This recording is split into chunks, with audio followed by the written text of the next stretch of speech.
Louvado seja Deus. Amado, vamos ficarmos em pé para fazermos uma leitura da palavra do Senhor. Esse é o nosso momento do nosso devocional, em que nós estamos fazendo uma meditação, breve da palavra do Senhor. Eu quero convidá-los a abrirmos as nossas Bíblias, Efésios, a carta do apóstolo São Paulo aos Efésios, no capítulo de número 6, vamos só confirmar. Efésios, capítulo de número 6.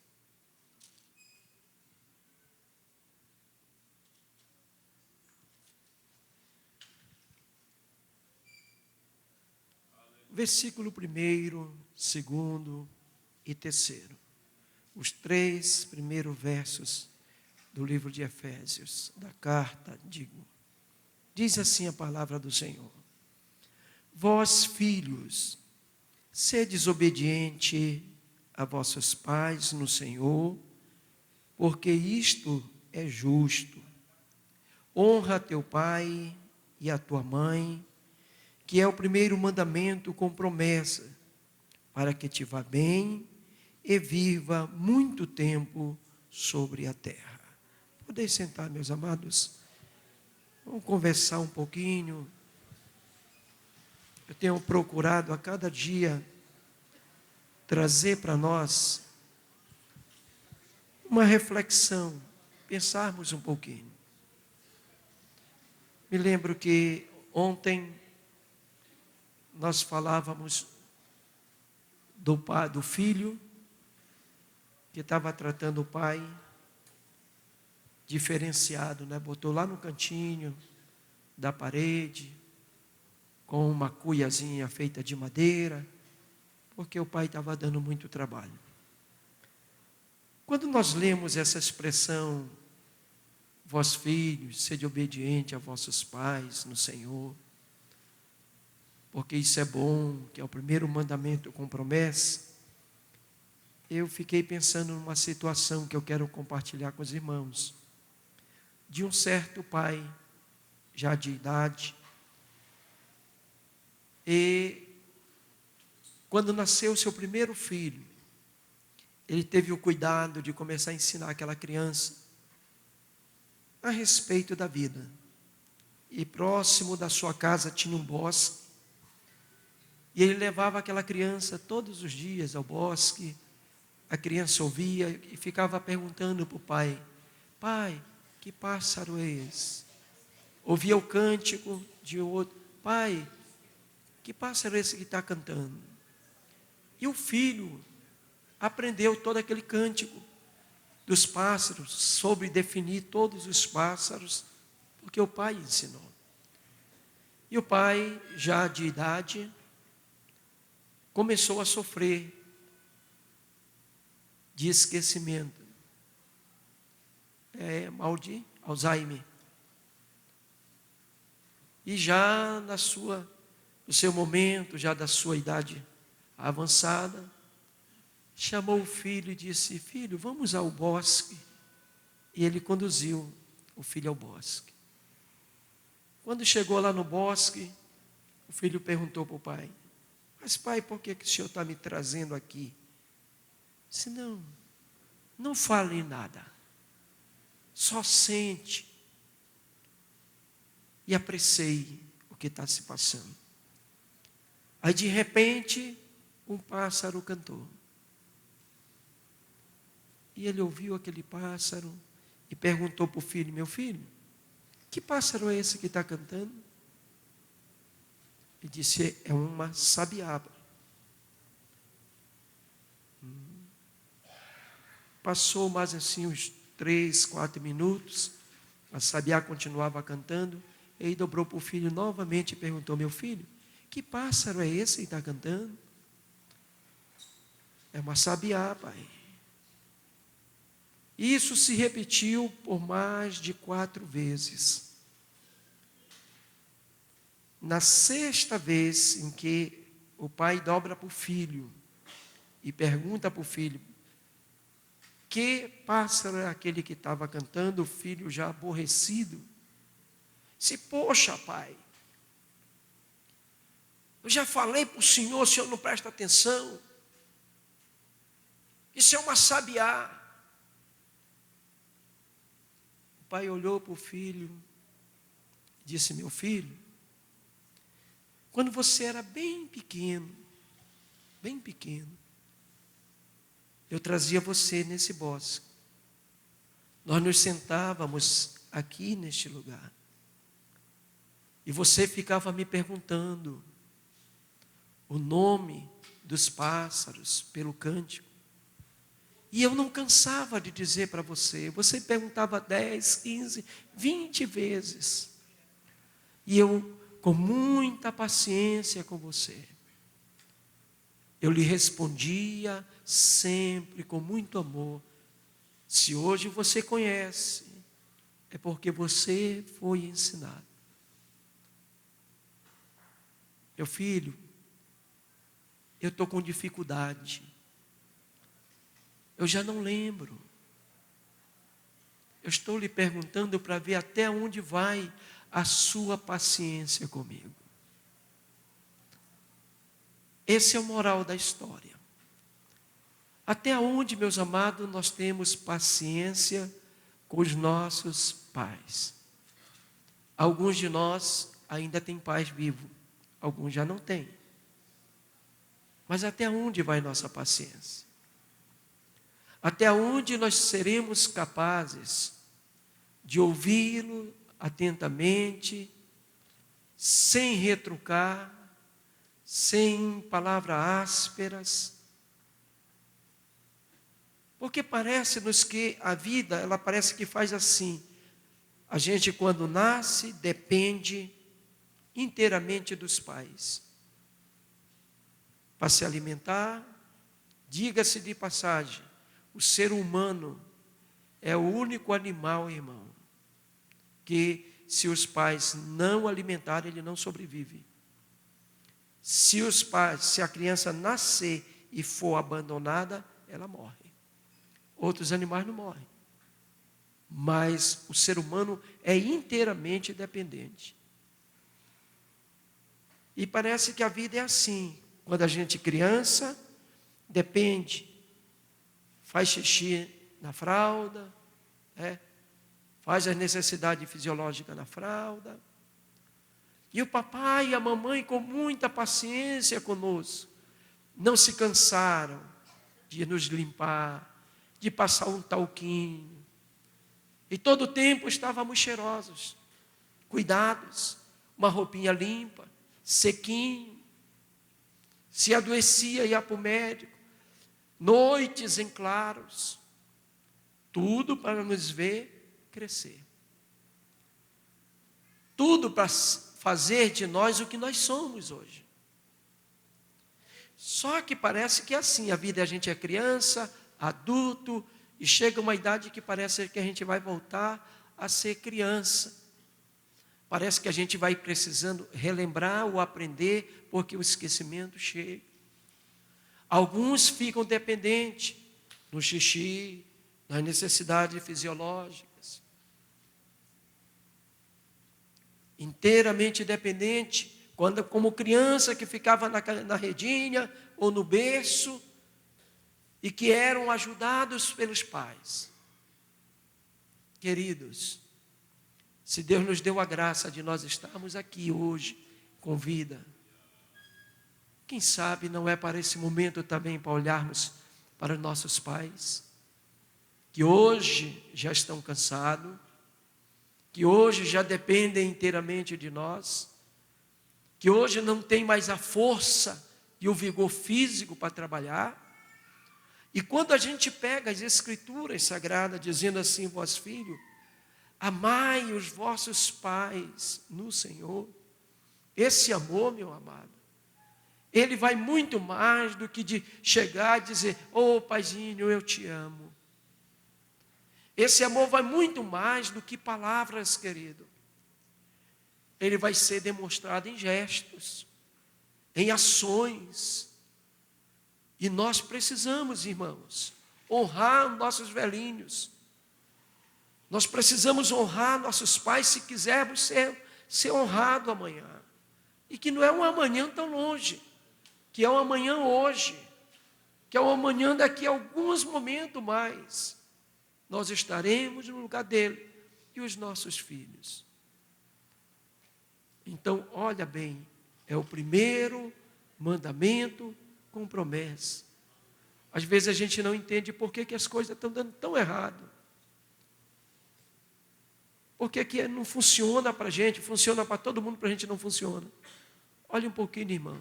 A promessa de viver bem, está subordinada a amar e a obediência aos pais. Vós, filhos, amai vossos pais no Senhor, porque é o primeiro mandamento com promessa, para que vivas bem, para que te vá bem. Então, é uma exigência, é uma colocação bíblica, é um mandamento de Deus para nós. Não abandone velhinho, irmão. Às vezes nós queremos colocar nossos velhinhos lá na creche. Não, pastor, mas lá a creche é melhor. Creche não, é no asilo, né? O asilo, porque o asilo é melhor para ele. Ele vai ter companhia. Lá vai ter outros velhinhos da idade dele. Quem disse que ele quer velhinho da idade dele? Não quer, irmão. Ele quer a companhia dos filhos. Ele quer a companhia da família que ele criou, que ele constituiu. Isso é uma maneira moderna da gente hoje querer tirar o peso da nossa consciência e jogar a responsabilidade para outros. Mas se nós observarmos a palavra de Deus, nós vamos ver que o Senhor, Ele pede e Ele exige de nós o cuidado com os nossos pais. E eu quero deixar essa reflexão para nós hoje, porque, irmãos, não muito tempo depois, nós precisaremos da ajuda dos nossos filhos. E a gente precisa semear, e semear hoje, para que possa produzir e a gente possa colher. Porque se a gente não fizer isso, a gente não colhe. Eu quero deixar aqui, irmãos. Diga, irmão.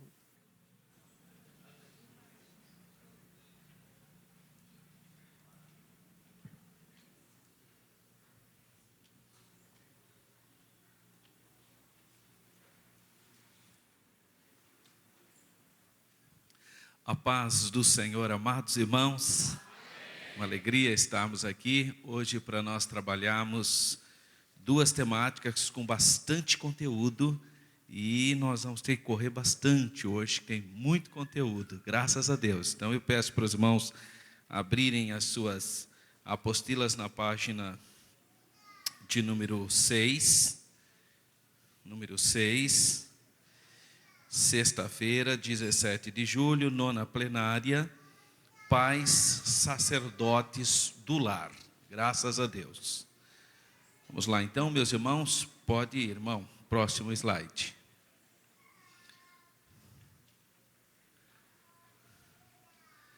Bom, então o nosso tema está no livro de Jó, capítulo 1, versículo 5, que diz: decorrido o turno de dias de seus banquetes, chamava Jó a seus filhos e os santificava. Levantava-se de madrugada e oferecia holocaustos segundo o número de todos eles, pois dizia: talvez tenha pecado os meus filhos e blasfemado contra Deus em seu coração. Assim o fazia continuamente. E 1 Pedro, capítulo 2, versículo 5 diz: também vós mesmos, como pedras que vivem, ou pedras vivas, sois edificados casa espiritual, para serdes sacerdócio santo, a fim de oferecerdes sacrifícios espirituais agradáveis a Deus, por intermédio de Jesus Cristo. Amém, irmãos? Graças a Deus. Então, nós fomos chamados para sermos sacerdotes dos nossos lares. Próximo, irmão. Mas vamos pensar um pouquinho, então, já que o tema é preservando o sacerdócio, o que significa preservar? significa livrar do mal, proteger, guardar, manter livre de corrupção, do perigo, do dano, conservar, livrar, resguardar, são todos sinônimos da ideia de preservar, né? Em 1 Timóteo 6,20 diz: guarda o depósito que te foi confiado. E aqui a palavrinha é a mesma, vem do grego phulasso, que significa observar, proteger, montar guarda. Todas essas palavras dão a ideia então do preservar. O verdadeiro pai, então, ele é esse guarda, essa sentinela que está atento à sua família, né? Está ali vigiando todo o tempo, cuidando, orando diligentemente para proteger o bem mais precioso que Deus lhe deu, que é a sua família, a sua casa. Próximo, irmão. Agora, o que significaria sacerdote? Já vimos a ideia do que significa preservar. E o sacerdócio aqui, o que é isso? Essa palavra, ela vem do latim sacer, que significa sagrado ou consagrado, né? E ela está ligada à mesma ideia de salvar, proteger, preservar, conservar a vida. No grego a gente usa a palavra hieros, que também tem a ideia de sagrado, que vem o termo sacerdote. E a partir do século II, da era da igreja, né, no segundo século do cristianismo, essa palavra associou-se ao presbítero, ou ancião, ou ainda o superintendente. Por isso que em alguns grupos antigos não chama o líder religioso de sacerdote. Próximo, irmão. Bom, como que era o sacerdócio antes do Senhor Jesus? Como que funcionava o sacerdócio? Antes da lei, então, ou durante a lei, o chefe da família era o sacerdote da casa, né? Ele é que cuidava, então ele tinha esse papel, e só ele era o responsável, então, diante de Deus. Com a lei, os filhos de Israel seriam um reino de sacerdotes, um reino que iria interceder pelas demais nações. Por exemplo, da tribo de Levi, ficou então o sacerdócio que Arão e seus descendentes. Esse era o sistema. Então, antes da lei, você vê Abraão, ele é um sacerdote, né, os filhos dele, isso antes da lei. Quando veio a lei no Sinai, aí o povo de Israel recebeu essa função, e especificamente a tribo de Levi. E com a vinda de Jesus, com a vinda do Senhor Jesus, ele tornou todos nós sacerdotes. Todos nós somos intercessores diante de Deus. Todos, irmãos, olha que coisa maravilhosa. Isso chama-se o sacerdócio universal da igreja. Todos que são membros da igreja são sacerdotes diante de Deus, têm acesso diante do Pai. Muito bem. Então Jesus nos fez sacerdotes. Em Apocalipse, capítulo 1, versículos 5 e 6, está escrito, olha que palavra maravilhosa: e da parte de Jesus Cristo, a fiel testemunha, o primogênito dos mortos e o soberano dos reis da terra, aquele que nos ama e pelo seu sangue nos libertou dos nossos pecados e nos constituiu reinos de sacerdotes para o seu Deus e Pai. A ele a glória e o domínio pelos séculos dos séculos. Amém. Portanto, a igreja é um reino sacerdotal. A igreja tem que entender esse papel. Isso é muito importante. Próximo, irmão.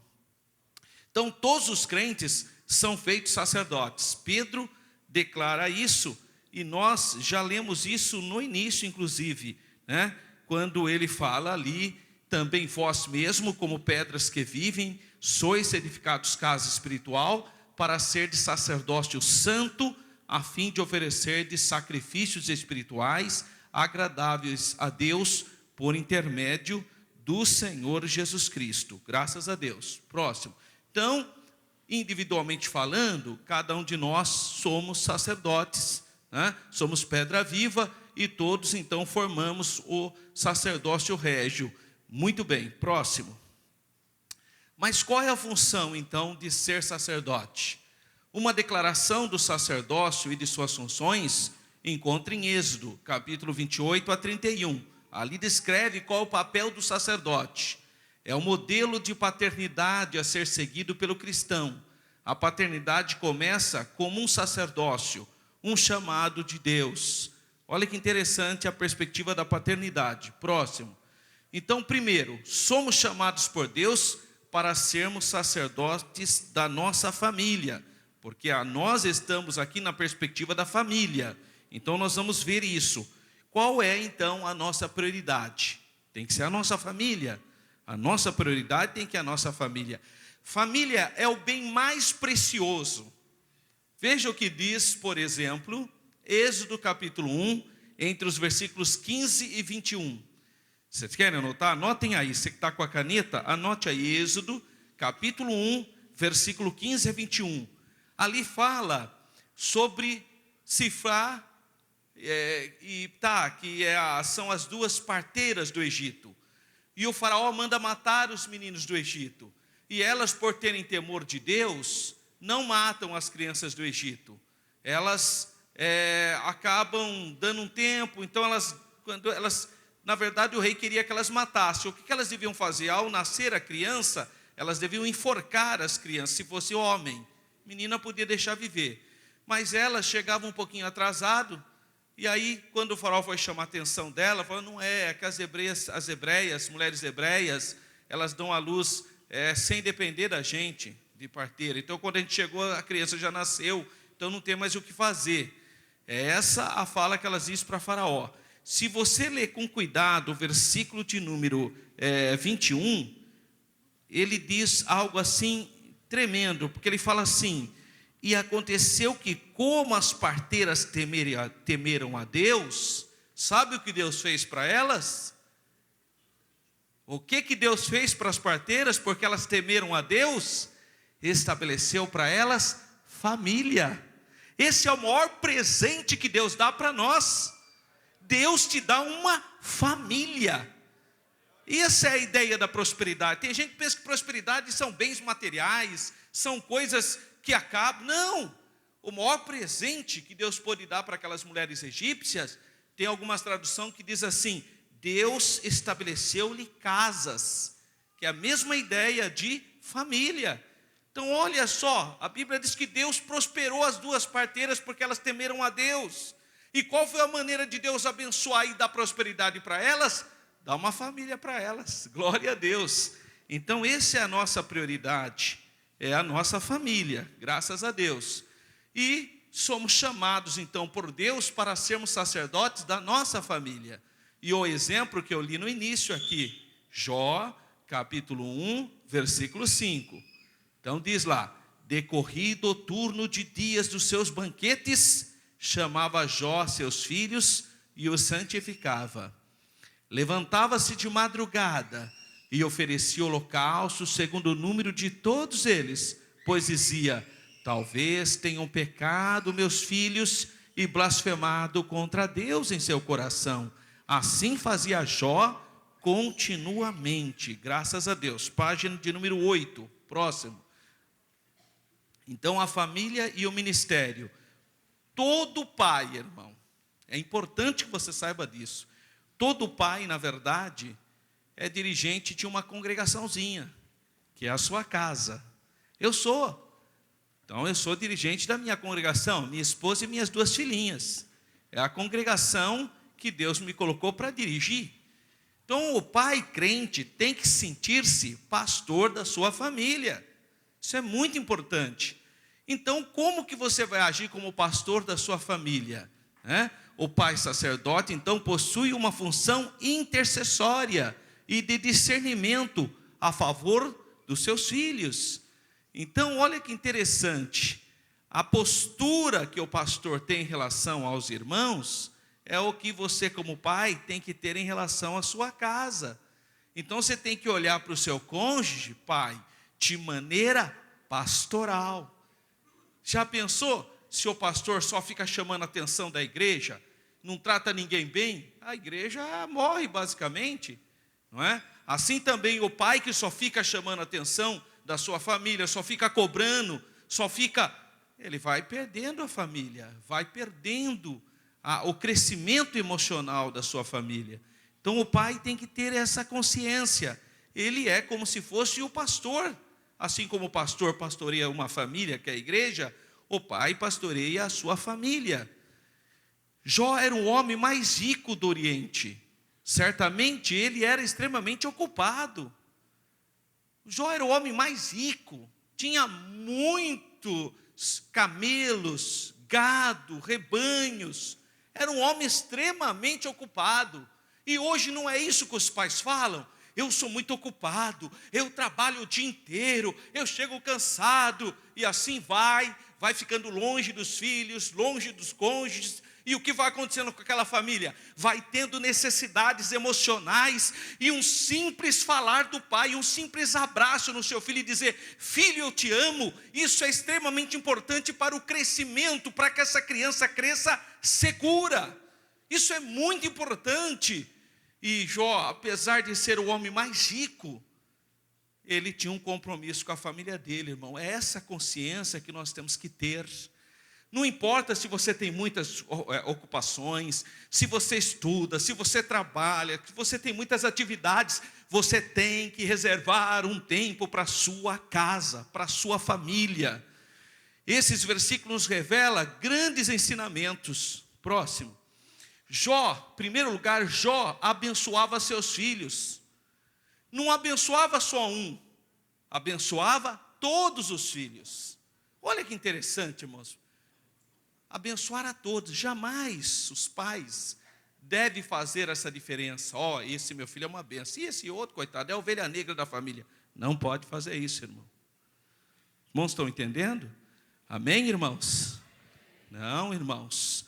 Cada filho, você pode dar a mesma educação para todos. Um é diferente do outro. Pode dar tudo igualzinho, toda a mesma educação, o mesmo alimento, o mesmo cuidado. Um é diferente do outro, irmão. Foi Deus que fez isso. E os filhos são herança do Senhor. Então, nós temos que abençoá-los. Tem aquele que é mais agitado, né? Aquele que parece que, né, faz cada coisa, mas você tem que abençoar. É o filho. Ministrar bênção sobre ele.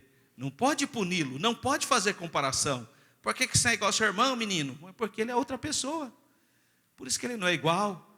Então, independentemente de serem diferentes, e às vezes bem diferente, nós temos que abençoá-los. Jó abençoava todos os seus filhos. Segundo lugar, ele não era preguiçoso.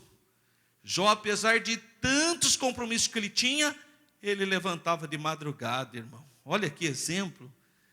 Diz que ele levantava de madrugada. Embora tendo ficado rico, poderíamos imaginar que ele ficasse mais desleixado. Por que eu vou acordar de madrugada? Eu não vou acordar, nem preciso trabalhar, estou rico. Não, mas ele acordava. Olha que coisa. Levantava de madrugada para orar, para abençoar a sua família. Terceiro, mesmo não percebendo nada de condenável, mesmo não tendo identificado nada de condenável, ele intercedia por cada filho dele. Senhor, tenha misericórdia desse meu filho, tenhas compaixão. Ele não sabia, pode até ser que ele estivesse, nem soubesse o que estava acontecendo. É assim que nós temos que fazer. Muitas vezes nós não sabemos o que o nosso filho está fazendo lá na escola, o que ele está fazendo lá no trabalho, mas interceda por ele, seja um sacerdote dele. Então ele orava, independentemente de saber ou não o que estava acontecendo. Próximo. Outro elemento importante do sacerdote são as vestes. Farás vestes sagradas para Arão, teu irmão, para glória e ornamento. Então ele tinha que pôr vestes para glória e ornamento. E o pai sacerdote precisa lembrar sempre que a sua liderança no lar depende da sua relação com Deus. Você sabia que quanto mais você ora, mais uma linguagem amorosa você tem? Quanto mais você ora, mais sensível você fica para as questões do seu cotidiano? Só que o outro lado também é verdade. Quanto menos ora, mais carnal fica. É natural, vai perdendo o elo. E se você quer ter esse vestimento de glória, de ornamento, então você tem que ter muita comunhão com Deus. O que ocorre hoje, de uma maneira geral? Muitas pessoas estão deixando o seu período de oração. Infelizmente, devido à correria, tanta coisa, as pessoas vão deixando de orar. Aí fica mais fácil eu pedir para a irmã do ciclo de oração orar por mim. Tem um irmão lá em Jundiaí, que ele falou assim para a mãe dele: ó, mãe, a senhora ora por mim que eu não sou de orar. Ué, irmão, eu não sou de orar, como se orar fosse uma coisa assim, né? Ué, eu não sou de pescar, sabe? Eu não sou uma pessoa de pescar, então eu não sou de orar. Ué, você acha que um crente, como que um crente não é de orar? Então, irmã, a senhora ora por mim, viu? Porque eu não sou de oração. Olha a situação que o indivíduo chega. E o pai, sacerdote, as vestes deles têm a ver com o relacionamento dele com Deus. Se o seu filho te vê lendo a Bíblia todos os dias, se o seu filho vê você orando, você está emitindo sinais da importância da relação entre você e Deus. Agora, se o seu filho só vê você assistindo televisão, lendo gibi, lendo revista, não sei o que lá, o que ele vai pensar? Aquilo que deve ser importante, porque as crianças aprendem com o exemplo dos pais. As crianças aprendem com o exemplo dos adultos. Por que muitos países não permitem que as pessoas fumem ao público? Para não influenciar as crianças. Por que muitos países não aceitam que os adultos joguem lixo no chão? Para não influenciar as crianças. O foco deles é a próxima geração. Então nós precisamos tomar esse cuidado no nosso lar. Os nossos filhos têm que ver isso em nossa casa. Então, em outras palavras, suas vestes deveriam proclamar a glória e a beleza de Deus, a comunhão com o Senhor. Próximo.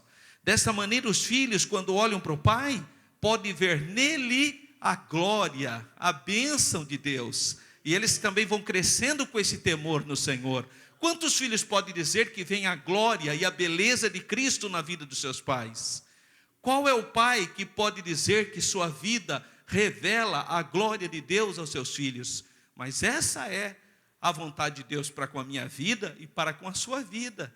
E eu tenho ouvido muito esses testemunhos. Eu vou muito em aniversários de pastores. Lá, Pastor Nerias, lá em Campinas, nós temos mais ou menos, acho que 180 congregações. E eu vou no dia do aniversário dos irmãos. Eles marcam mais ou menos quase toda quinta-feira tem um aniversário lá. E eu vou cooperar.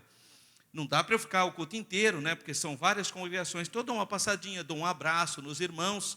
E às vezes eu vejo no final, o pastor chama a família. E muitas vezes eu já vi os filhos pegarem o microfone e falar: olha, eu quero louvar a Deus pela vida do meu pai. Meu pai é o meu exemplo. Meu pai é a minha inspiração. Isso é tão maravilhoso, né, irmãos? A gente glorifica a Deus, porque eu sei que aqui nessa igreja tem muita gente que Deus é glorificado por causa do exemplo que vê no pai. Glória a Deus. Isso é maravilhoso. Próximo, irmãos. Olha só, antes de eu entrar nessa questão, eu participei de um seminário muito bonito para jovens. E o pastor que estava dando o ensinamento, ele falou assim para os jovens, falou assim: as moças que estão aqui na igreja, quantas mocinhas aqui gostariam de casar com um homem igual o pai dela, igual o seu pai? Aí ninguém se manifestou, irmão. E nessa hora, eu estava entrando, pastora Débora, com o pastor Paulo Freire na igreja. Estava entrando com o pastor Paulo Freire, nós ouvimos essa pergunta. Então o pastor lá: quantas mocinhas aqui da igreja gostariam de casar com um homem igual o pai dela, igual o seu pai? Ninguém, irmão, se manifestou. E aí o pastor Paulo estava do meu lado, falou: e pastor Alberto, olha só. Aí eu olhei, a menina falou assim: Deus me livre, que meu pai é um cavalo. Olha, irmão. Que horror, o pastor Paulo ficou escandalizado, né? Mas ele ficou tão assim, com aquele negócio no coração, tão preocupado, falou: mas que situação é essa? Ele entrou no gabinete pastoral, eu estava com ele, e ele falou: irmão Alberto, o que é isso? Meu Deus, não pode. Ele ficou abalado com aquilo, não é possível. Sabe o que aconteceu, irmão? Naquela hora, teve o intervalo dos jovens, e as duas filhas dele, ele tem duas filhas, né? A menor, a irmã Cristiane, entrou lá para dar um abraço nele. Mas ela acabou de entrar, a primeira pergunta que ele fez foi: filha, você casaria com um homem igual ao seu pai? Olha, primeiro ele ficou com aquilo na cabeça, né? Pois a filhinha dele abraçou ele e falou: pai, claro, você é um pai maravilhoso. Ele chorava, irmão. Irmão, nós temos que fazer essa pergunta. Será que os nossos filhos querem casar com um homem igual a gente? Ou nós não temos relacionamento nenhum, vivemos uma vida toda atrapalhada, e Deus me livre de casar com um homem igual esse aí. Olha, então, irmãos, nós temos que ser exemplo. Agora, veja o que diz um psicanalista, que não é crente, é um homem do mundo, que falou um monte de bobagem, mas tem alguma coisinha que ele falou certo. O Freud, ele disse que Deus é a projeção da figura paterna. O que ele estava querendo dizer? Ele quer dizer que a pessoa que teve um pai amoroso, um pai carinhoso, um pai protetor, então os filhos têm mais facilidade de relacionar-se com Deus. Porque no imaginário das pessoas, Deus é Pai. Olha a principal oração, Pai nosso que estás no céu. E se o pai é um pai que oprime, que trata a criança de qualquer jeito, abandona a criança, essa criança tem dificuldade de relacionar-se com Deus. Por quê? Porque ela vai projetar a imagem do pai para Deus, que é considerado o nosso pai. Então esse é um estudo de psicanálise. E na verdade, o Freud errou muito. Ele errou porque Deus não é uma concepção da mente enferma do homem. Então ele erra nisso. Mas ele acertou ao perceber que muitos dos seus pacientes tinham a mesma atitude para com Deus que tinham para com os seus pais. Olha só. Então, quanto mais você trata com carinho a sua família, mais facilidade ele tem de projetar para Deus, porque fala pai, seu pai é presente, então eu posso. Então essa projeção é possível, não é? Então isso é, através de um processo de identificação e de projeção, atribuem a Deus as mesmas expectativas, mas frustração também, que marcaram a sua relação com o pai. Olha aí o problema, não é? Próximo.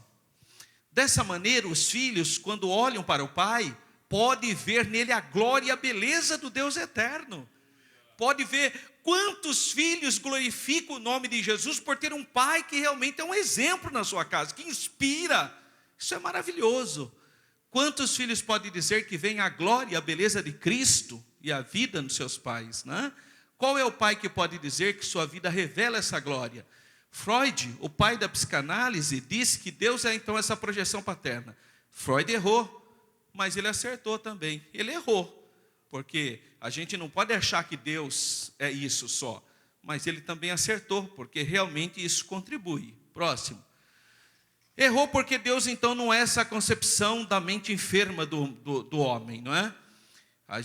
Pode ir, próximo. Pai sacerdote, exemplo para os seus filhos. Página de número 9. O pai estabelece a sua autoridade sobre o filho pelo exemplo e pelo vínculo. Olha que interessante. Quanto mais me achego a Jesus, eu vou ser um pai melhor. Mas não é só um pai melhor, eu vou ser um marido melhor, eu vou ser um crente melhor, eu vou ser um trabalhador melhor, eu vou ser um cidadão melhor, eu vou ser um vizinho melhor. Não é só uma questão familiar. Então, quanto mais você se aproxima de Deus, um ser humano melhor você fica. Pai sem autoridade no lar quebra a família e desestabiliza o lar, causando desequilíbrio e produzindo danos psíquicos. Olha, irmão, esse é o grande projeto de Satanás, destruir a família. Porque Satanás sabe que se quebrar a autoridade do pai, ele tem mais facilidade de desestabilizar toda a família. Porque é muito importante a autoridade do pai na casa. Próximo. O senso de limites que o pai coloca, porque normalmente é o pai que coloca, amor. A mãe, ela pensa diferente. Quer ver? Isso não deve ter aqui, mas lá em Campinas é muito normal. O filho apronta, sabe o que a mulher fala para o filho? Vou falar para o seu pai, menino. Aqui não tem isso, né, irmão? Aqui não tem, mas lá tem. Sabe? Não tem autoridade, irmã. Você não tem autoridade, mas não é assim mesmo. Porque a autoridade é do pai. Aí o menino apronta lá, o que ela faz? Você vai ver a hora que seu pai chegar. Você vai ver, vou contar para o seu pai. E é interessante que o pai chega, ela conta, o pai pune o menino, depois ela vai lá. Meu filho, seu pai é assim mesmo. Ela mesmo que aprontou tudo, veja que danadinha, né? Mas tudo bem, é a questão das relações sociais, mas a autoridade é do pai. Por isso que a gente fala, eu vou falar para o seu pai, menino. Porque sabe que falou em pai, falou em autoridade. Glória a Deus. E por que é importante isso? Porque todo ser humano precisa de limites. Pessoa que não tem limite está fadada ao fracasso e ao escândalo. Todos nós precisamos ter limites, irmãos. É fundamental isso em uma sociedade. É como um avião que precisa pousar em uma pista. Já pensou se não tivesse aqueles limites, aquelas luzinhas? Ele se espatifaria no chão. Principalmente à noite. O avião precisa pousar à noite. Já pensou se não tivesse aquelas luzinhas mostrando a pista, o local onde ele deve pousar? O que ia acontecer, meus irmãos? Estouraria tudo, chocaria no chão. Então as crianças se sentem no fundo protegida dentro dos limites estabelecidos pelos pais. Ela pode reclamar, mas depois ela vai entender, porque significa amor. Eu não vou lá não, porque meu pai não deixa eu ir lá não. Mas esse limite que é dado é fundamental para ela sentir-se o quê? Protegida. Que o pai a ama, por isso põe limites. Quando a criança não tem limite, significa o quê? Que ninguém se preocupa por mim. Porque a mentalidade da criança é diferente da do adulto. Então, mesmo que ela reclame de alguma coisa, é fundamental ter limites. Não pode deixar a criança agora ficar a madrugada inteira na frente da televisão, irmão. Tem sentido isso? Criança que fica o dia inteiro com jogo. Eu não estou nem aí, deixa. Não, você tem que pôr limites. É fundamental colocar limites na sua casa. Tudo tem que ter limites. Porque senão, essa criança crescerá sem limites. E será um problema para a sociedade.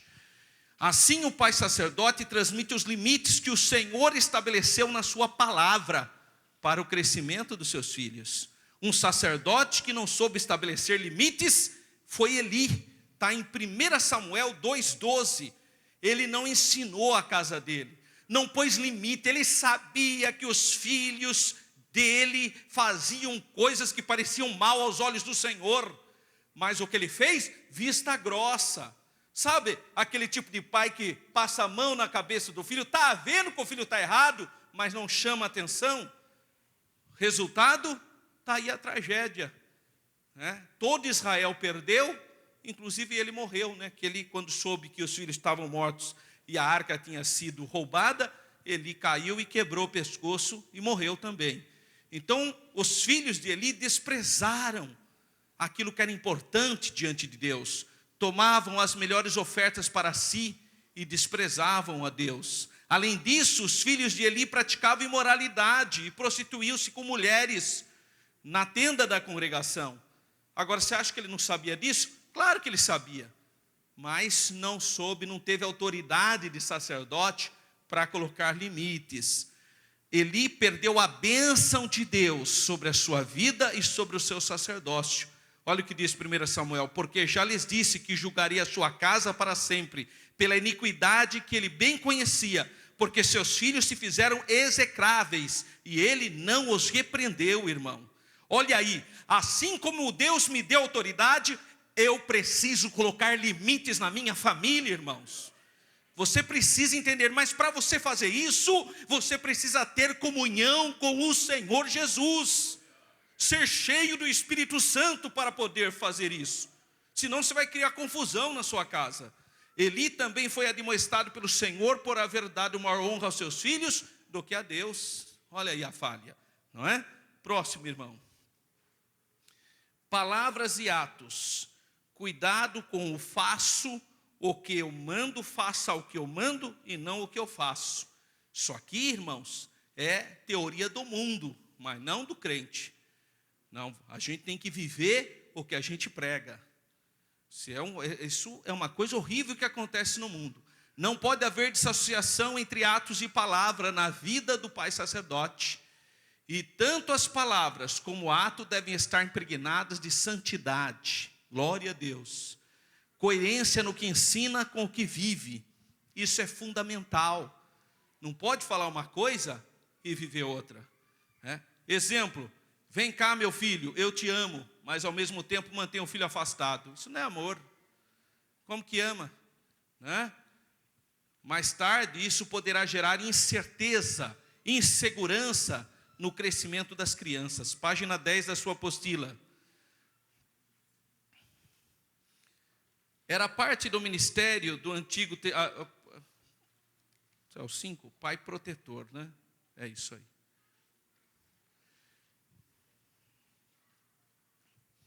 Só que aqui está errado, aqui no coisa. Vamos seguir a apostila. Pode deixar aí, irmão, não tem problema. Então, coerência no que ensina com o que vive, isso é fundamental.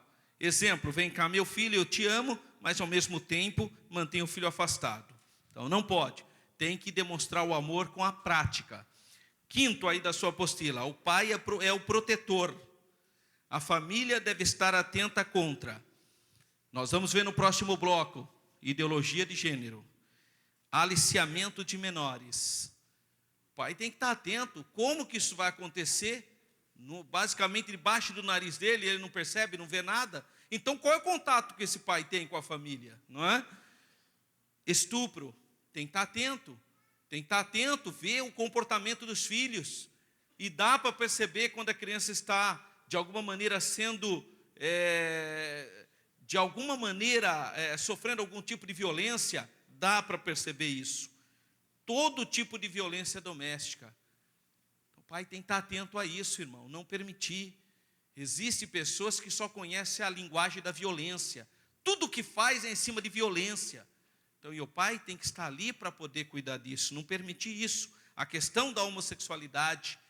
Muitas crianças entraram por esse caminho. Muitas pessoas hoje adultas entraram no caminho da homossexualidade. Por quê? Porque foram abusadas como criança. E, lamentavelmente, só conhece esse tipo de relação. Só isso que ela projeta quando ela cresce. E, às vezes, uma falta de análise, né, de cuidado. Toda a violência doméstica, todo esse tipo de práticas pecaminosas, os pais têm que estar atentos. Linguagem. Uma criança fala um nome feio, você vai dar risada? Não, você tem que ensiná-la, tadinha. Porque se você rir, você está o quê? Você está legitimando aquela linguagem. Então procura, às vezes até na língua portuguesa tem criança que fala errado. Ai, que lindo, falou errado, que lindo, depois nunca mais fala certo, vai ficar adulto falando errado até hoje. Então cuidado com isso, às vezes até a linguagem, qualquer coisinha, corrija a criança, ensina ela com carinho, né? E ela vai crescendo saudável, abençoada. Próximo, irmão. O ministério do pai, muito bem. Era parte do ministério do sacerdote do Antigo Testamento exercer seu ofício. Qual? Interceder pelos filhos de Israel, ministrar cura, evidenciar as virtudes de Deus. Próximo.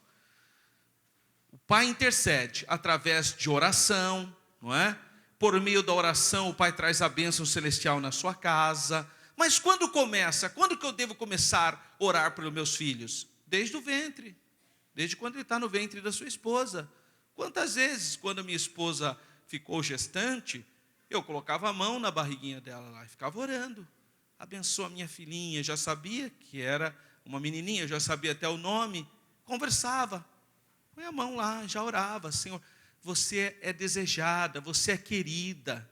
Isso é muito importante, irmãos. Desde o ventre você pode estar já agradecendo a Deus.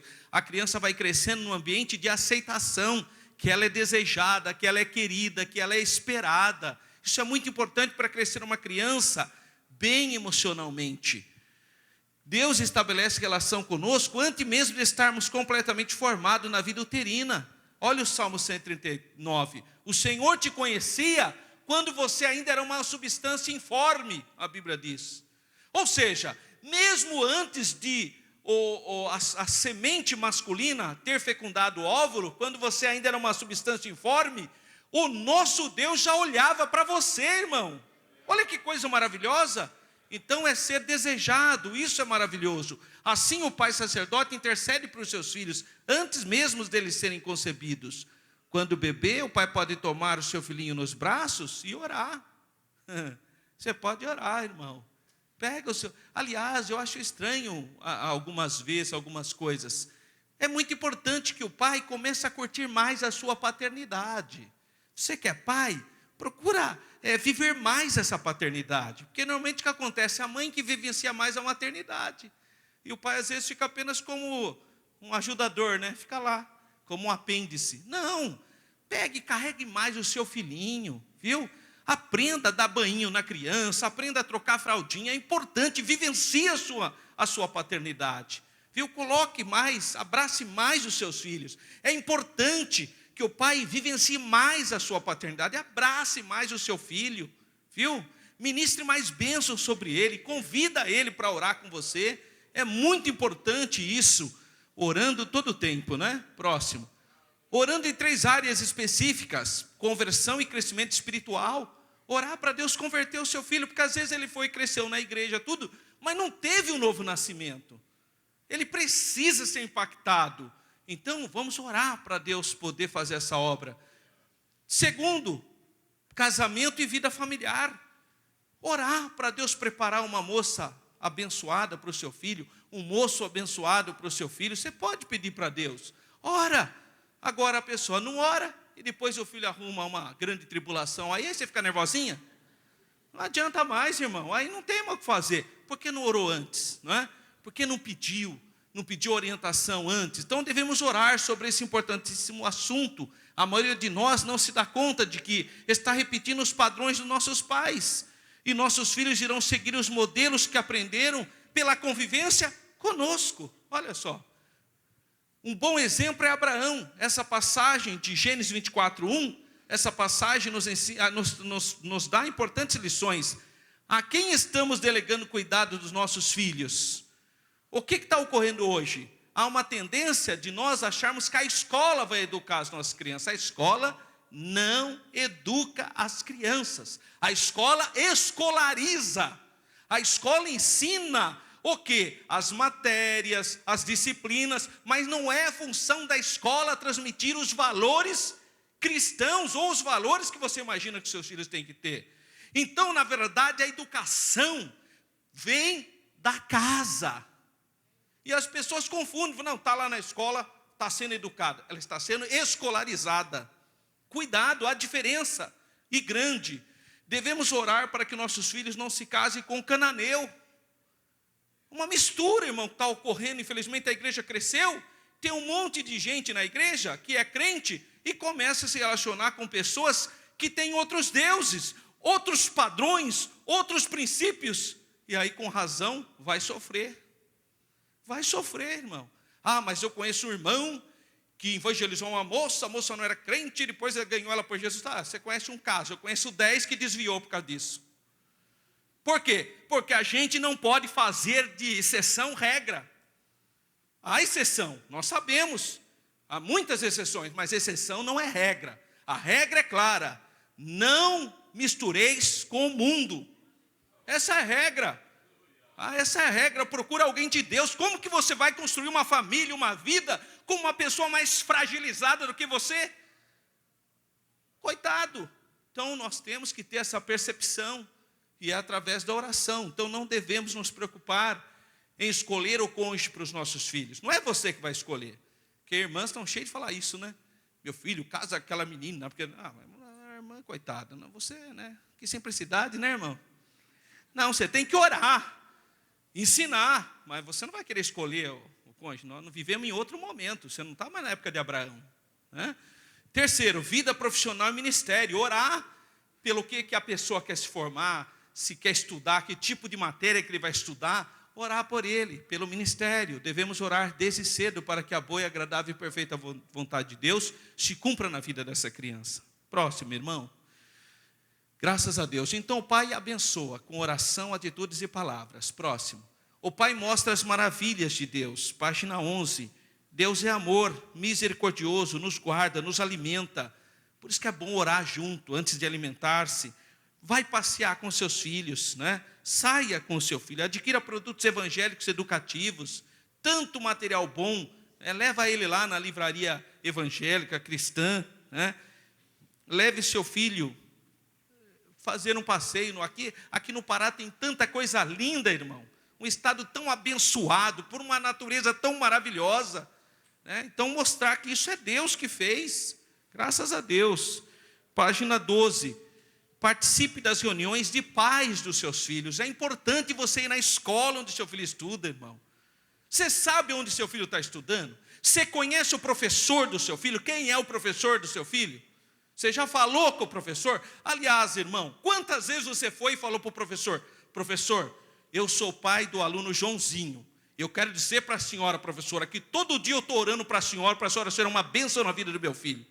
Vocês têm feito isso, irmão? Isso é evangelizar, isso é abençoar a sociedade, porque Deus estabeleceu você para ser bênção na vida das pessoas. Luz do mundo e sal da terra. São famílias que vão influenciar a sociedade. Terminou o ano, vai lá e dá uma Bíblia de presente para a professora do Joãozinho, irmã. Deixa Deus usar a sua vida. Aquele professor vai ler aquela Bíblia, o Espírito Santo vai fazer uma obra na vida daquele professor, e ele vai ser salvo, e ele vai abençoar muitas crianças, através de um ato de fé e de amor que você fez. Agora, o que nós estamos vendo? Eu estou falando isso porque eu sou professor da rede pública do estado de São Paulo, professor efetivo, concursado. A irmã Débora foi professora, ela sabe do que eu estou dizendo. A maior parte dos pais vão lá, sabe para quê? Para reclamar. Professor, outro dia uma senhorinha falou para mim: não dá, professor, Deus me livre, o senhor dá muito dever de casa. Muito dever de casa, minha filha tem que me ajudar. Eu falei: querida, agora é a hora dela aprender. Agora é a hora dela crescer. Mas às vezes tem juízo uma dona dessa. Então falta divisão, em vez de ficar contente, né? Puxa vida, o professor está dando dever. Irmãos, no estado, a maior parte das pessoas não estão nem aí com o filho. Mas, no entanto, eu chegava mais cedo na sala de aula, pegava o telefone e ligava: seu filho não fez o dever, minha senhora. Eu nem sabia que ele tinha dever, professora. A professora olhava no caderninho dele. Aí a mãe falou: nossa, estou me sentindo que o senhor é professor de uma escola particular. Porque acho que não tem mais professor que age assim. Mas eu sou um professor que sei a função que Deus me chamou para abençoar a família, para abençoar os alunos. Eu não estou ali simplesmente para dar mais uma aula, para ganhar um salário no fim do mês. Eu estou ali porque Deus me colocou para abençoar pessoas. Não importa a profissão que Deus te chamou, Deus te colocou ali para abençoar pessoas. E se você enxergar a estratégia de Deus, você vai ser ricamente abençoado no seu emprego, irmão. Então compreenda as estratégias de Deus através da sua vida. Glória a Deus. Próximo. Leve seu filho em espaço que permita a valorização ativa, pois a maioria dos desenhos da televisão não permite a criação. A pessoa ficar assistindo aquelas coisas, não cria nada. Que é uma coisa que eu faço com a minha menininha. Desliga essa televisão aí, pega uma de folha. Pega a folha, vamos desenhar a mamãe. Falei, cabelão, sabe? Aquela saiona. Olha a mamãe, como você ficou. Que coisa linda, não tem nada a ver com ela, né? Valorizar a criatividade. Pega a tesoura, vamos cortar. Aí a mãe fica nervosinha, que bagunça. Mas tem que motivar a criatividade. Então começa a fazer coisas manuais. Isso é bênção, irmãos. Então valorize o sacerdócio do pai. Seja um amigo do seu filho. Essa é a grande vitória para nós. A amizade com os nossos filhos. Lembra que eu falei ontem da amizade com o cônjuge? Seu cônjuge tem que ser um amigo. Seus filhos também.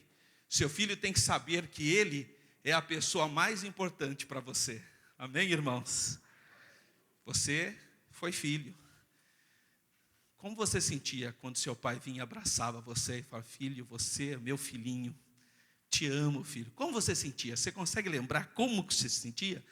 Muitas pessoas não tiveram esse privilégio. São poucas as pessoas que tiveram. Eu tenho esse privilégio ainda hoje. Meu pai, quando eu encontro ele, é impressionante. Sabe o que ele faz? Ele me abraça e me beija. Porque para ele, eu sou menininho dele ainda. Ele me abraça: meu filho, Deus te abençoe. Ai, que coisa linda. E eu me sinto um menininho quando ele faz isso. Quando ele me abraça, eu me sinto um menininho. E eu reproduzo isso com a minha filhinha. Eu chego em casa, irmão, a primeira coisa que as minhas filhinhas fazem, elas podem estar no computador, deixa tudo e vem correndo e abraça a gente. papai, te amo, e beija, tal. Irmão, isso é a coisa mais maravilhosa que tem. Deus te deu uma família linda, abençoa a sua família, abraça a sua família, beija a sua família. Foi Deus que te deu, você está no centro da boa vontade de Deus. Aproveita isso, irmão, isso é maravilhoso. E foi Deus que nos deu isso. Ensina a criança no caminho que deve andar, e quando velho, não se desviará dele. Olha aí, a hora que ficar idoso, não vai desviar, porque está ali, foi plantado com amor.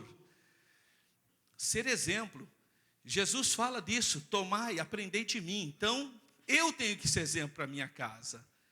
Aprendei de mim. Próximo, irmão. Como preservar esse sacerdócio? Ser nascido de novo, né, irmão? Que é fundamental, ó, porque todo que é nascido de Deus vence o mundo. Fé, ter fé, e esta é a vitória que vence o mundo, a nossa fé, glória a Deus. 3, crença firme em Jesus. Volta um pouquinho aí. Quem é o que vence o mundo, senão aquele que crê que Jesus é o Filho de Deus? Quer dizer, fé. 4, dedicar-se à oração, a fim de sabermos usar as armas que Deus tem colocado à nossa disposição. Próximo, ser um pai sacerdote é um processo, irmão. É um processo contínuo, a gente vai aprendendo, a gente aprende com o culto, a gente aprende com o seminário, é um processo.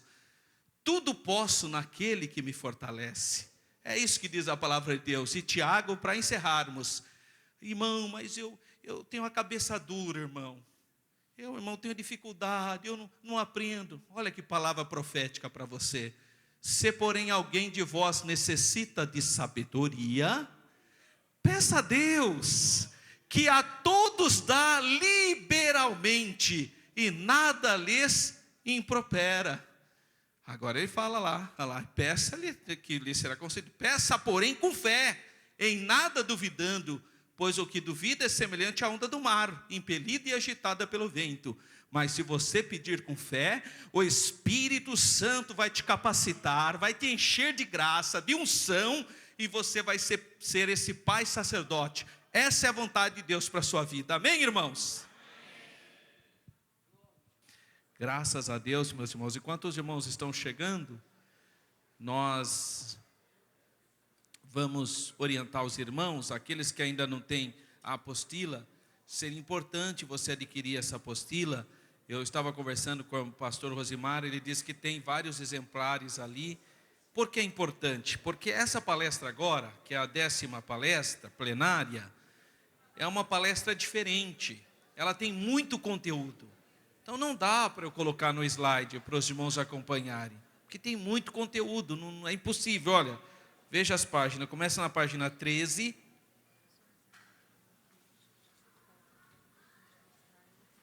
Isso, você cuida, é só você ir lá embaixo, você mostra, tá? As que tem foto, você põe. Tem outra aqui também, a foto aqui também tá vendo? Isso também é importante. E eu estou acertando aqui com a irmã Renata, para ela ajudar a gente ali com o irmão do PowerPoint ali, para colocar pelo menos as fotos, né? Conforme a orientação também do pastor Rosimar. Mas essa palestra, irmãos, essa plenária, ela começa na página da sua apostila 13 e termina na página 27. Então é muito conteúdo. Então não tem jeito de nós trabalharmos essa palestra com slides. Mas eu vou colocar apenas algumas fotos para explicar para os irmãos, para que os irmãos tenham, então, essa consciência da importância desse tema. Então, o que eu aconselho aos irmãos? Primeiro, irmãos, se puderem, os que não têm apostila, adquirem a apostila, porque você vai ter um material para você ler depois com mais calma, com mais cuidado. E é importante, porque essa é uma temática que nós vamos ter que enfrentar a partir de agora. Então, por isso que é muito importante os irmãos terem o material. Às vezes não dá, obviamente, para a gente colocar aqui no slide, para que todos pudessem acompanhar. Por isso que eu estou solicitando para você, adquire esse material para que você possa ler com calma lá na sua casa. Bom, primeira coisa que nós temos que saber, por que apareceu essa história de ideologia de gênero? Até então a gente falava gênero masculino e feminino, não é verdade? Falava, o que é gênero? Ora, masculino e feminino, era isso que a gente falava, até então. Mas aí, a partir de 2013, uma convenção propôs no nosso Plano Nacional de Educação, que é o PLC 103/2012, mas obviamente não foi aprovado, isso não foi aprovado, tá? Não foi aprovado, por que não foi aprovado essa ideia de gênero entrar no nosso plano de educação? Não foi aprovado porque a nossa frente parlamentar evangélica, que é formada por 91 deputados crentes.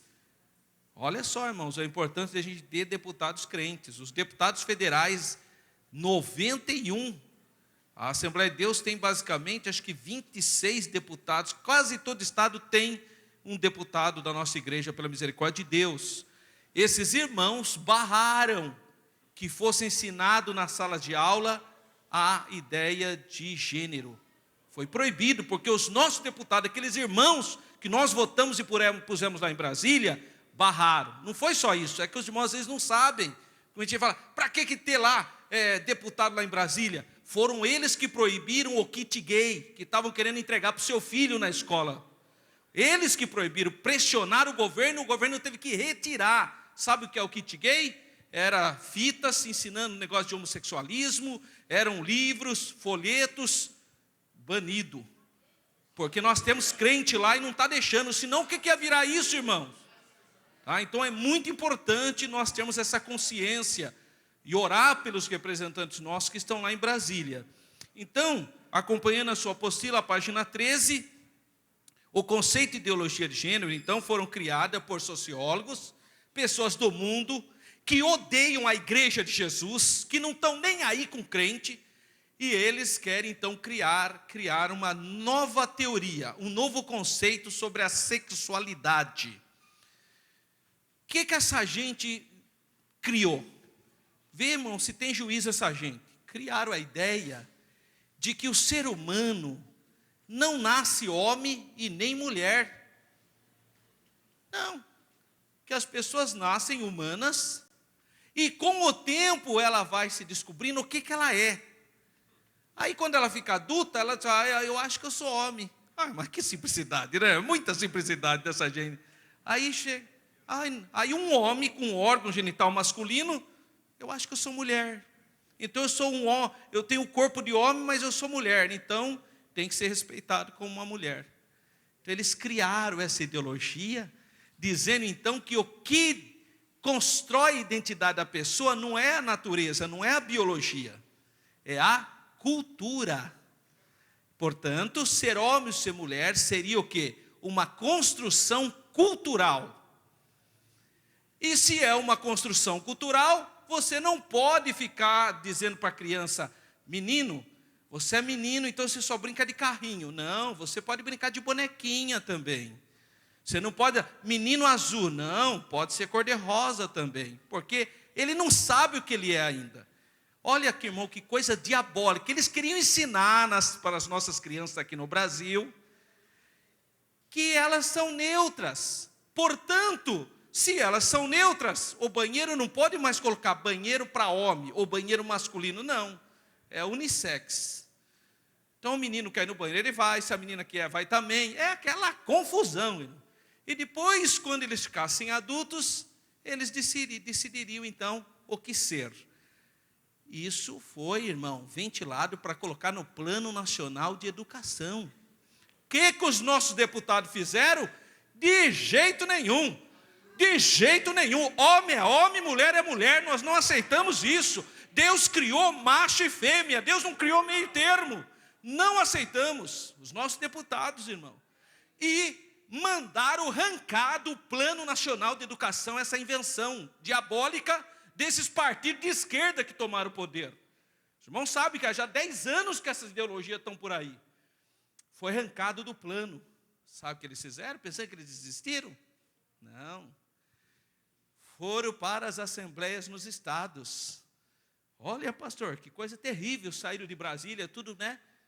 Humilhados, porque os deputados evangélicos não deixaram. foram atacar os estados. Chegaram lá na Assembleia, graças a Deus nós tínhamos nossos irmãos lá, deputado estadual lá. Aqui não, aqui nós não aceitamos. E barraram o negócio também, não entrou. Pensando que eles existiram, vieram para os municípios. Olha, irmão, que danado que eles são. E eu vou contar o que aconteceu em Campinas. Eu não sei, deve ter acontecido alguma coisa por aqui também. Lá em Campinas, irmão, encheram a Câmara Municipal de gente atrapalhada, que misericórdia. Aquelas pessoas tudo estranhas, sabe? Parece que abriu o portão do inferno, irmão. Cada figura, chegaram lá, tudo aquelas mulheres, começaram a se beijar na nossa frente, irmão. Mulher com mulher, homem com homem, aquela confusão. Imagina, eles sabem que eu sou pastor. Eles sabem que eu sou pastor, mas para me provocar, na minha frente começaram a fazer o chamado beijaço. Eu nem dei bola, irmão. Eles lá se beijando, duas mulheres se beijando na minha frente, eu fazendo cara de paisagem. Não dei bola, porque eles queriam que eu ficasse revoltado, que eu falasse alguma coisa, para depois dizer que eu sou homofóbico, para me atacar. Tudo porque queria colocar no plano do município de Campinas a tal da ideologia de gênero. Eu fiquei quietinho, falei, deixa, não vai, pode beijar à vontade, uma hora vão cansar de beijar. Aí cansaram, né? Beijaram na minha, eu nem dava bola. E beijaram. Uma hora acabou, né? Ninguém aguenta ficar beijando tanto tempo assim, né, irmão? Aí a hora que acabou, eu fui e falei, então, esse é o respeito que vocês têm pelos outros, né? Porque eu sou crente e eu respeito vocês. Mas você não tem capacidade de me respeitar como crente. Não vai ter isso aqui em Campinas, não.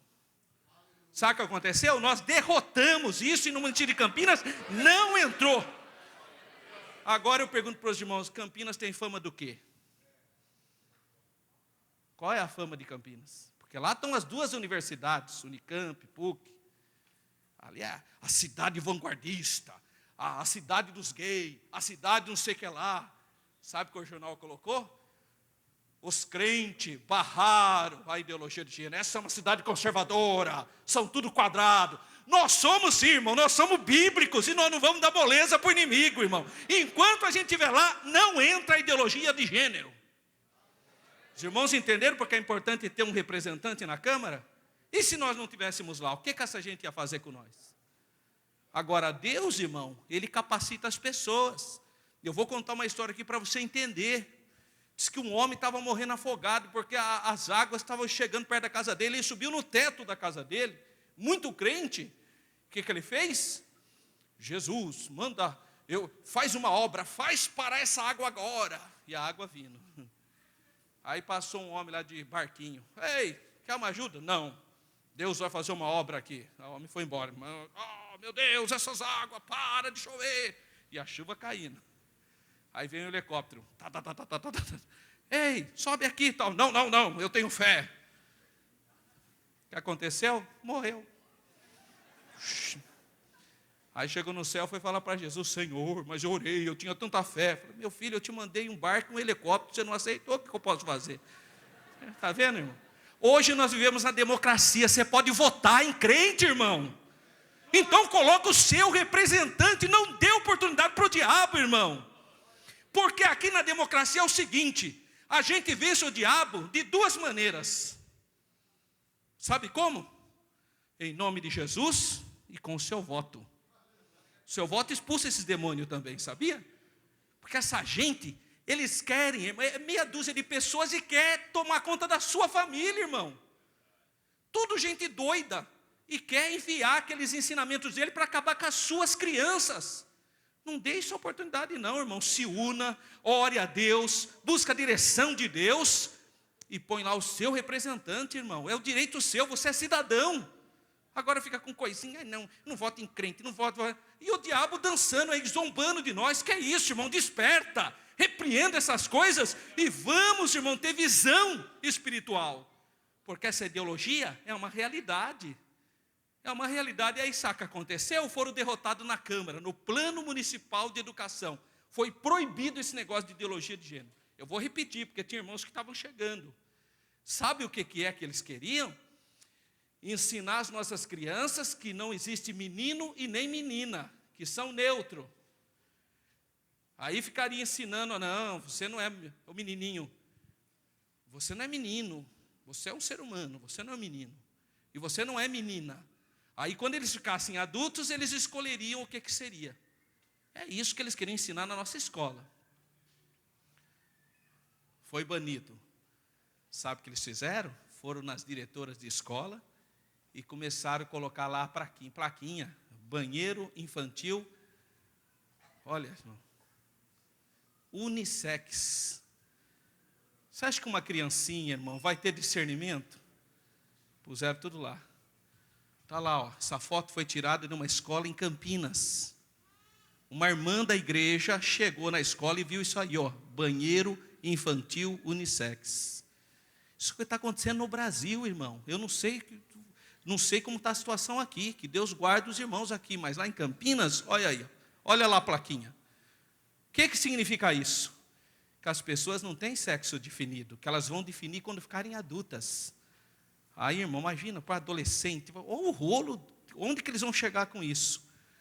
A irmã mandou essa foto para mim. Pastor, o senhor é vereador da nossa cidade, o que o senhor tem a dizer sobre isso? A hora que eu peguei a foto, mas não é possível, nós votamos contra isso, como que está lá? Fui na Secretaria da Educação, mandei um requerimento pela Câmara. O rapaz da secretaria pegou aquilo, entrou em desespero, porque eu falei, eu vou denunciar vocês. Fui lá na escola, eu fui nessa escola. Cheguei, a hora que eu cheguei, cadê a placa? Sumiu a placa. O vereador chegou, sumiu a placa.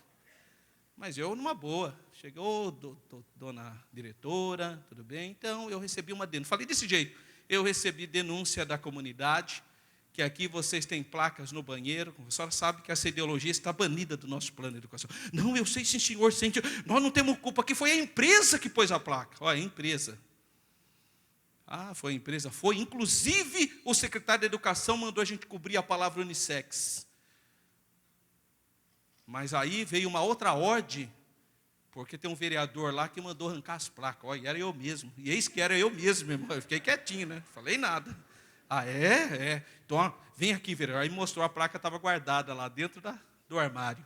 E agora que vocês vão dizer, não, a imprensa vai vir aqui e vai pôr outra placa. Banheiro direitinho, para homem, para menino e para menina. Ah, muito bem. Precisaram tirar a placa de todas as escolas. Senhor. Agora eu pergunto para vocês, e se a gente não tivesse lá? O que essa gente, mesmo não estando no plano municipal de educação, irmão, foi tirado do plano. Eles são terríveis, eles estão infiltrados, irmãos. Eles são terríveis. Olha, irmão, a Bíblia diz que os filhos das trevas são mais prudentes do que os filhos da luz nas suas gerações. A gente não pode dormir não, irmão. Tem que ter alguém fiscalizando. Graças a Deus que essa irmã tirou a foto, não dá para eles negarem. E se a irmã não tirasse a foto? Como que eu ia fazer alguma coisa? Então essa ideologia está, irmão, empesteando, porque esse é um projeto da ONU. A Organização das Nações Unidas está investindo nisso, para que se trabalhe essa ideia, porque na cabeça deles, só assim parará a violência contra os homossexuais, na cabeça deles, tá? Uma coisa não tem nada a ver com outra. Então, na sua apostila, na página 13, vem aqui o primeiro, segundo, terceiro, o quarto parágrafo. Segundo essa teoria ideológica, os dois sexos, masculino e feminino, são considerados construções culturais e sociais, de modo que, embora existindo um sexo biológico, cada pessoa tem o direito de escolher o sexo social. Olha, irmão. Agora, irmãos, olha, nós sabemos que essa questão da identidade sexual, a maioria das pessoas nascem já definida. Nós sabemos disso por quê? Por provas científicas. Não estou falando da minha cabeça. Eu podia usar só a Bíblia aqui, mas nós temos grandes centros de pesquisas, tanto nos Estados Unidos como na Europa, que pegaram crianças que acabaram de nascer e colocaram numa salinha, né, as criancinhas, e deixaram, e perceberam que as crianças reagiam de maneira diferente às reações do rosto que ela vê. Quando a criança tinha mais ou menos 1 ano, 2 aninhos, eles colocavam todo tipo de brinquedos na frente da criança. E os meninos tendem a ir em computador, robozinho, carrinho. Há uma tendência do menininho ir atrás, e sempre de cores mais fortes, como o azul, o verde, isso é uma tendência. E as menininhas sempre atrás de boneca, de casinha, de cores mais suaves, como o amarelo claro, o cor-de-rosa, sempre. Então, irmãos, são provas e pesquisas pesquisas de anos do laboratório, analisando. Então se percebe que a questão sexual é biológica, mas é lógico que é biológico, tanto é que o organismo da mulher é diferente do organismo do homem. É óbvio isso, mas eles querem impor a nova ideia. Agora, pasmem vocês, sabe qual foi a pergunta que caiu no último Enem? Vê se o irmão consegue achar aí para mim, irmão.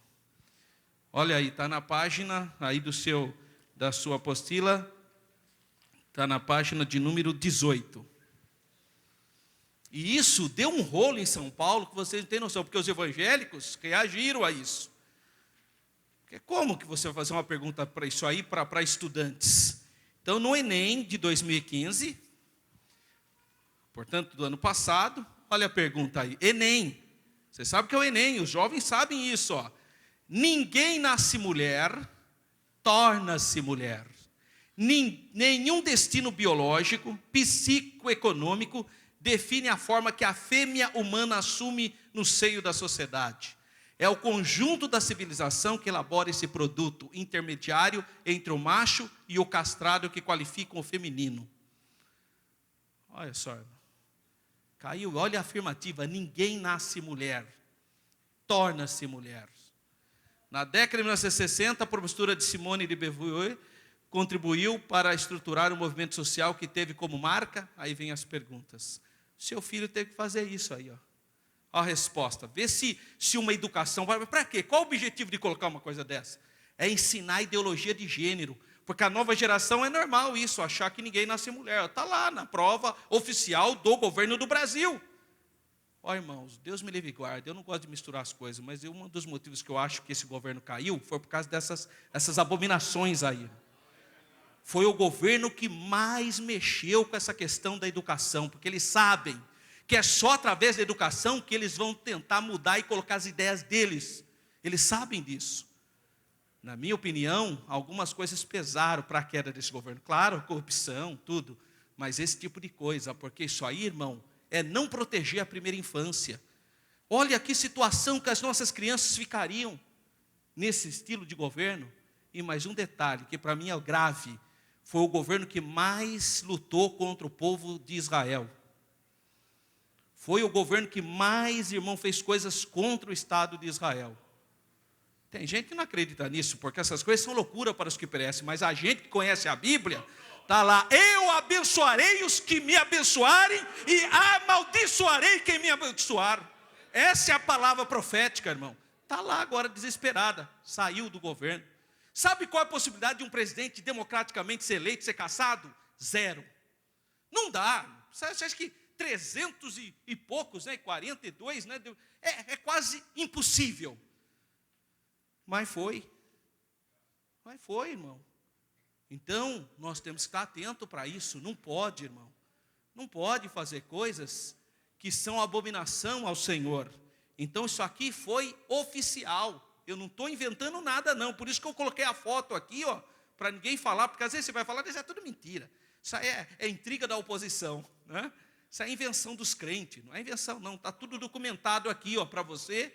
Tá, irmão? Para depois não falarem que você está inventando coisa. Olha aqui na página 15 da sua apostila. Existem alguns países na Europa, chamados países escandinavos, formado por Noruega, Suécia, Finlândia, Islândia, são os chamados países escandinavos. Nesses países foi colocada essa ideologia de gênero, irmãos. Eles aceitaram, acharam que era uma coisa boa para ensinar as crianças, porque eles achavam que com esse ensinamento ia acabar o estupro, as mulheres ficariam com todos os direitos igualzinho dos homens, porque nós não somos contra o direito da mulher ganhar o mesmo salário que um homem e exercer a profissão que quiser. Nós não somos contra. Nem diante de Deus todos são iguais. Então nós não somos contra. Agora não dá para justificar tendências sexuais e inventar uma coisa dessa, porque isso aqui vai contra a Bíblia. E aí o que aconteceu? Nos países escandinavos, o governo investiu bilhões para ensinar as crianças que ninguém nasce homem e ninguém nasce mulher. Muito bem. Aí foi passando os anos até que um jornalista, que está aqui a foto dele, chamado Harold Eia, eu gostaria que os irmãos aqui, que tivesse acesso à internet, entrasse nesse site que eu coloquei aqui, na página de número 16, aqui tem o site, tá? Chamado de A Lavagem Cerebral, The Gender Equality Paradox, parte 1. Aqui, irmãos, ele vai mostrar para a gente o absurdo que eles gastaram milhões de reais ensinando o menino e a menina que eles não eram menino e menina. A ideia, ter uma sociedade democrática igualitária. Sabe o que aconteceu na Noruega? Os meninos são menino, a mesma coisa, foram trabalhar em trabalhos que se dizem trabalho de homem, e as mulheres que tiveram todo esse tipo de educação foram trabalhar em trabalhos considerados femininos. E aí isso intrigou esse jornalista. Ele falou, mas como? Se a gente está aqui há mais de 10 anos, uma geração foi criada dizendo que ninguém nasce homem, ninguém nasce mulher. Aí chegava lá, por exemplo, em trabalhos de fazer buraco, quebrar coisa, chegava lá só tinha homem. Aí chegava, mas por que você trabalha? Porque isso aqui é trabalho de homem. Mas você não aprendeu que você... não sei. Aí ia lá no hospital, trabalho de enfermeiras, a maioria mulheres. Trabalhar com criança, a maioria mulheres. Aí chegava para a mulher, mas por que você... eu gosto de trabalhar com pessoas. É que eu gosto, eu já nasci assim, eu sempre sonhei em ser uma enfermeira, em ser uma professora. Voltava lá para os homens, e o senhor? Eu gosto de trabalhar com coisa, eu não gosto de trabalhar com pessoas, eu gosto de quebrar, de fazer barulho, de fazer bagunça. Que coisa estranha, se eles aprenderam que isso aí não é o fundamental, o que aconteceu? Aí esse jornalista foi atrás de cientistas para tentar entender isso. Se não é biológico, por que esses homens nasceram, mesmo aprendendo que não era biológico, quando cresceram, foram para profissões dessa natureza? Ele não entendia isso. Aí ele procurou cientistas, 2 tipos de cientistas, os chamados cientistas criacionistas, que são os que acreditam na Bíblia, e os que não acreditam na Bíblia. Os evolucionistas, 2 tipos de cientistas. Os cientistas criacionistas falaram, não, é que Deus criou homem e mulher, não tem jeito. Existem algumas exceções, pode ser por uma questão hormonal, pode ser porque eles queriam saber por que então que algumas pessoas tornavam-se praticantes da homossexualidade. Por que essas pessoas... E aí o cientista falou, olha, não é biológico, porque os homossexuais falam que eles são assim porque eles nasceram homossexuais, e não são por ter nascido. Aí ficava aquela discussão, mas então se não é biológico, o que acontece? Acontece que algumas crianças sofreram algum tipo de violação quando era criança, associaram a sexualidade a esse tipo de relacionamento, e tinha um monte de explicação. Mas o básico era o seguinte, que havia um padrão. Qual é o padrão? O masculino e o feminino. Esse é o padrão. Tem algumas exceções, porque às vezes ocorre um hermafrodita, alguma questão genética que houve algum problema, mas a base, o padrão é macho e fêmea. Esse era o padrão. Bom, aí deixaram e foram lá perguntar para um evolucionista, aqueles que acreditam na teoria da evolução. Aí o que a senhora acha? Sabe o que ela falou? Não, a evolução não aceita esse tipo de coisa. A evolução é biológico também. Homem é homem, mulher é mulher. Mas como assim? Vocês são da teoria da evolução? Por isso mesmo. O homem se evoluiu para ser homem. Por isso que ele tem os órgãos genitais masculinos. Tem esse estilo de... Porque ele evoluiu para ser homem. E a mulher evoluiu para ser mãe. Então ela evoluiu para ser mulher. Quer dizer, nos 2 lados, eles foram derrotados. Tanto na perspectiva criacionista como na evolucionista. Os 2 apontam que tem homem e mulher. Mas eles, irmão, desconsiderando tudo isso, queriam impor para os países da Escandinávia essa nova teoria. Quando essa reportagem foi para a televisão, porque isso aí foi para a televisão, foi um escândalo na Noruega. Imediatamente o governo cortou milhões de dólares para esses institutos de ideologia de gênero. Baniu isso. Hoje não tem mais esse tipo de ensinamento na escola da Noruega, porque o governo descobriu através de pesquisas científicas. Agora os tontos aqui no Brasil vêm com essa história, querem impor para nós, irmão. Para pôr para os nossos filhos, coisa que não deu certo lá. Eles querem pôr aqui, sabe por quê? Porque eles querem justificar a promiscuidade sexual deles. Eles têm problema sexual e querem colocar isso para minha filha, para o meu filho. Veja o absurdo, irmão. É por isso que nós, como igreja, temos que dizer não. Nós cremos que Deus criou o homem e a mulher e que desse casal abençoado gerou todos os homens e mulheres. Então nós temos que ter essa posição, irmão. Não podemos permitir isso em nosso meio. Mas eles estão aí e eles continuam falando. Tem um deputado lá em Brasília que fala cada abobrinha. Chegou a dizer o seguinte, que a Bíblia é um livro aí que não tem nada a ver. Por que ele fala isso? Porque ele sabe que a Bíblia condena a prática dele. Deixa eu deixar claro uma coisa, irmãos. Nós não somos contra pessoas. Cada pessoa faz o que quiser. Ué, se ele quer ser gay, que seja gay. Só que é o seguinte, a Bíblia condena essa prática. Os irmãos estão entendendo? Eu quero ser beberrão. Pode ser, mas a Bíblia condena. Eu quero ser infiel. Pode ser, mas a Bíblia condena. A Bíblia não condena indivíduos, condena práticas. Não entrarão no reino de Deus. Não vão entrar no reino de Deus. A Bíblia deixa claro isso. Agora, isso não me dá o direito de tratar mal ninguém. Como eu não trato mal o infiel. Aí chego lá no emprego, eu sei que aquele homem é infiel. Seu infiel, sangue de Jesus tem poder, maligno e tal. Eu não posso fazer isso, irmão. Sai de mim, tu para mim é pé de tropeço. O que é isso, irmão? Não, você vai tratar ele como um ser humano normal, mas você não concorda com a prática dele. Ele tem que saber que você discorda da prática dele.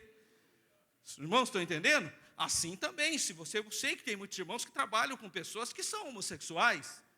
É o seu trabalho, você está lá, aquele negócio vai ficar xingando, não, você vai tratar, é um ser humano. Você tem que ganhar ele para Jesus, porque Jesus faz o homem nascer de novo, transforma, liberta. Então nós temos fé, nós cremos nisso. Então nós não podemos tratar mal ninguém. Todo mundo tem que ser bem tratado, porque nós temos que ganhar essas pessoas para Jesus. Então não pode tratar mal ninguém. Agora, não significa que eu concordo com a prática dele. A prática não. A prática, a Bíblia condena essas práticas. Então tem que ficar claro isso. Prática e pessoas. Não é pessoal. A Bíblia condena muitas práticas. A Bíblia condena o roubo, a bebedice, a homossexualidade, a infidelidade, a pedofilia. A Bíblia condena todas essas coisas. A agressão. A Bíblia condena. Esses homens que batem em mulher, a Bíblia condena. Não pode. Não pode, irmão. Porque a partir do momento que você agrediu, você já perdeu a sua razão. Não, a Bíblia é contra todo tipo de violência dessa natureza. Porque nós temos a palavra de Deus. Se a pessoa não consegue ficar no campo das ideias, então é um fraco. Essa é a realidade. Porque se você precisa agredir, se você precisa usar a força bruta, porque você perdeu a razão, você não tem capacidade de argumento. Agora, se você tem capacidade de argumento, você não precisa apelar para nada. É o seu argumento. Você sabia que tem pai, com um olhar o filho já entende o que ele está dizendo? Um olhar apenas. Agora tem pai que tem que chegar e... quem manda aqui sou eu. Aleluia. Irmão, que fraqueza. Muito tempo não manda. Só ele que não percebeu. Então tem que reafirmar o mando dele.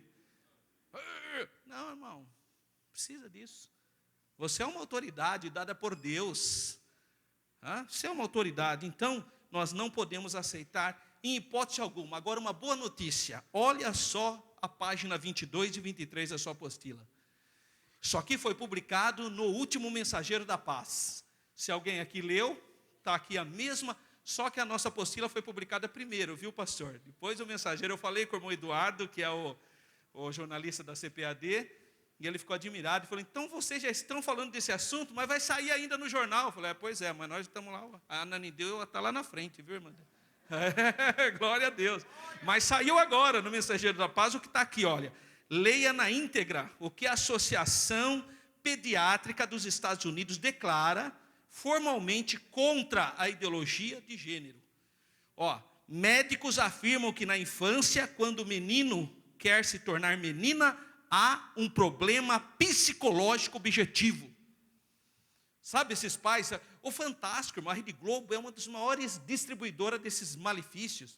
Ficar colocando lá, olha, nos Estados Unidos, uma menininha queria ser menino e o pai deixou. Ai, que lindo, aceitou como era. Rede Globo, novela, e enfiando. E muito crente chega, irmão, que coisa linda. Ué, que fraqueza. É fraquezinha, né? Fraquezona. Como que a pessoa não tem discernimento? A própria aqui, ó, isso aqui é uma instituição de gente, cientista. Não é Jornal Nacional, essas coisas que falam uma coisa, depois falam, não é isso não, isso aqui são pesquisadores.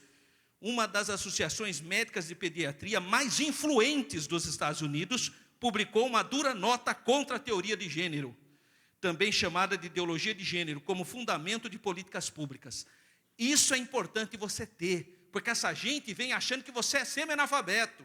Ah, esses crentes são tudo analfabetos, não lê nada, está aqui, ó. Eu mostrei isso para uma jornalista lá em Campinas, ela ficou quietinha, porque ela viu aqui, ó, que aqui, ó, não é, aqui é cientista que escreveu isso. Nós temos que proteger a primeira infância. Uma criança, coitado, que está achando que é menininha, ele está confuso psicologicamente, precisa de tratamento. Não incentivar ele a ser mulher. Agora, não se viu se tem juízo um pai desse? Ai, meu filho, coitado, ele quer ser mulher. Vem aqui na loja, eu vou comprar roupa de mulher para você. Vê se um pai desse... Que irresponsável, irmão. Que responsabilidade. Ao invés de procurar o tratamento, o cuidado, vai incentivar isso. Então, agora, a criança, irmão, ele é criança.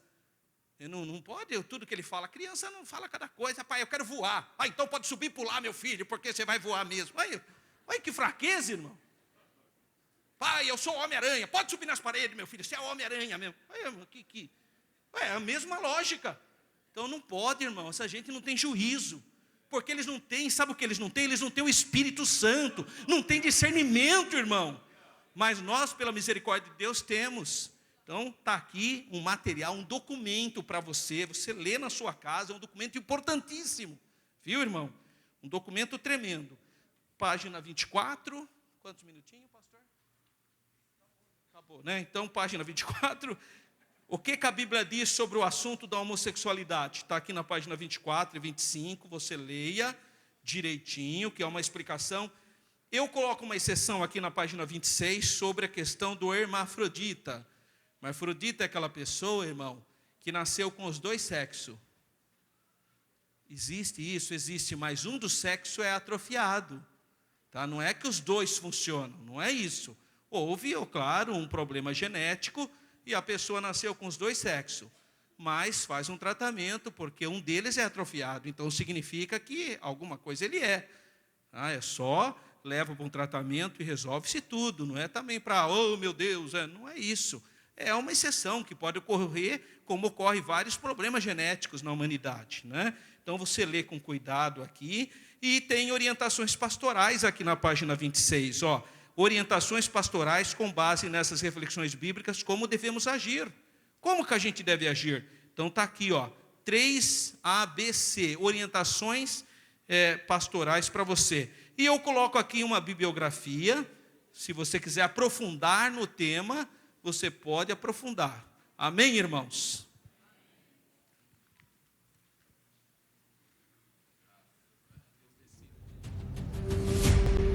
Glória a Jesus.